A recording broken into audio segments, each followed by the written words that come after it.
Hello, God bless from Up Ministries. It's me, Dick Jr. I'm coming to you today to read you Genesis chapter 31. Now, I prayed and I asked God to help me to speak with you today before I started this video. And I suggest anytime you place yourself in God's Word that you pray also, and that you ask Him for knowledge, wisdom, and understanding specifically. And He's going to give them to you, and that's His promise, not mine. It's in this book in many places if you want to go looking for it. But the reason is He wants us to understand what's in this book, which is His perfect plan of salvation through Jesus Christ, His Son.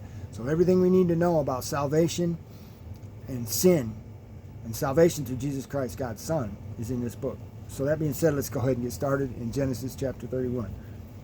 Now Jacob heard the words of Laban's son, saying, Jacob has taken away all that was our father's, and from what belonged to our father he has made all this wealth.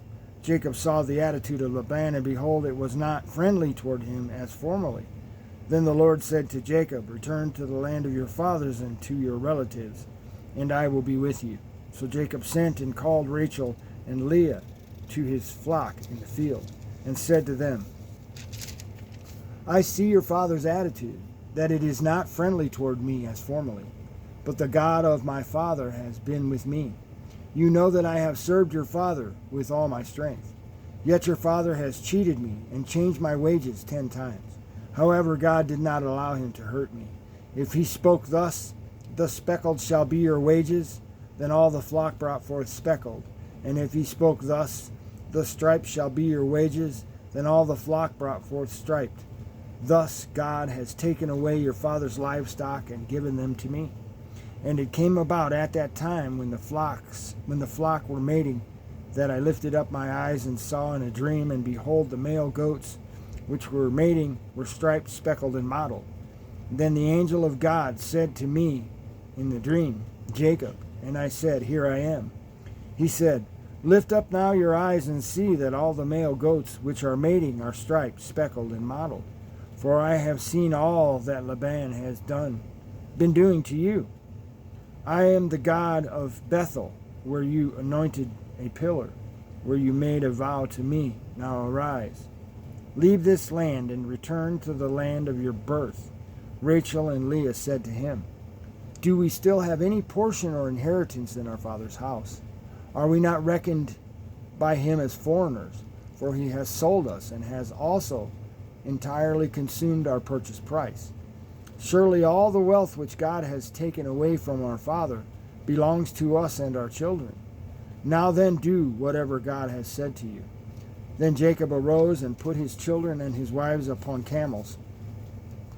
And he drove away all his livestock and all his property which he had gathered, his acquired livestock which he had gathered in Paddan Aram, to go to the land of Canaan to his father Isaac. When Laban had gone to shear his flock, then Rachel stole the household idols that were her father's. And Jacob deceived Laban the Aramean by not telling him that he was fleeing. So he fled with all that he had, and he arose and crossed the Euphrates River, and set his face towards the hill country of Gilead. When it was told Laban on the third day that Jacob had fled, then he took his kinsmen with him, and pursued him a distance of 7 days' journey, and overtook him in the hill country of Gilead. God came to Laban the Aramean in a dream of the night, and said to him, Be careful that you do not speak to Jacob, either good or bad.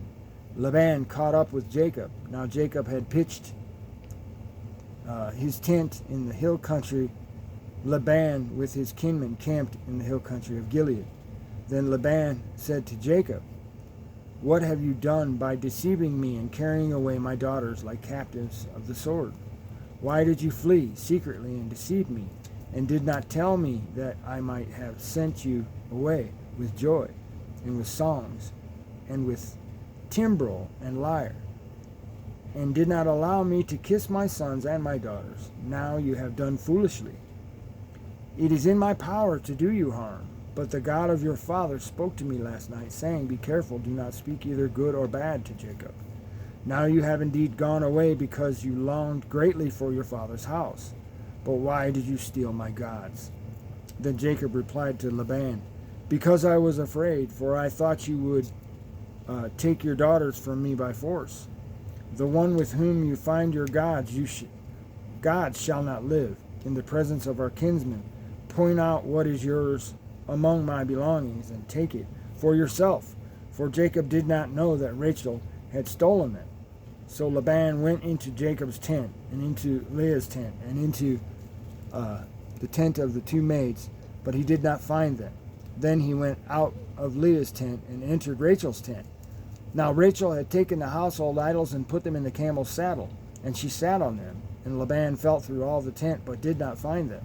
She said to her father, Let not my lord be angry that I cannot rise before you, for the manners of a woman is upon me. So he searched, but did not find the household idols. Then Jacob became angry and contended with Laban, and Jacob said to Laban, What is my transgression? What is my sin, that you have hotly pursued me? Though you have fought through all my goods, what have you found of all your household goods? Set it before my kinsmen and your kinsmen, that they may decide between us two. These 20 years I have been with you. Your ewes and your female goats have not miscarried, nor have I eaten the rams of your flock. That which was born of the beasts I did not bring, torn of the beasts I did not bring to you. I bore the loss of it myself. You required it of my hand, whether stolen by day or stolen by night. Thus I was. By day the heat consumed me, and the frost by night, and my sleep fled from my eyes. These 20 years I have been in your house. I served you 14 years for your 2 daughters, and 6 years for your flock. And you changed my wages 10 times. If the God of my father, the God of Abraham, and the fear of Isaac had not been for me, surely now you would have sent me away empty-handed. God has seen my affliction and the toil of my hands, so he rendered judgment last night. Then Laban replied to Jacob, The daughters are my daughters, and the children are my children, and the flocks are my flocks, and all that you see is mine. But what can I do this day to these my daughters, or to their children, whom they have borne? So now come, let us make a covenant, you and I, and let it be a witness between you and me.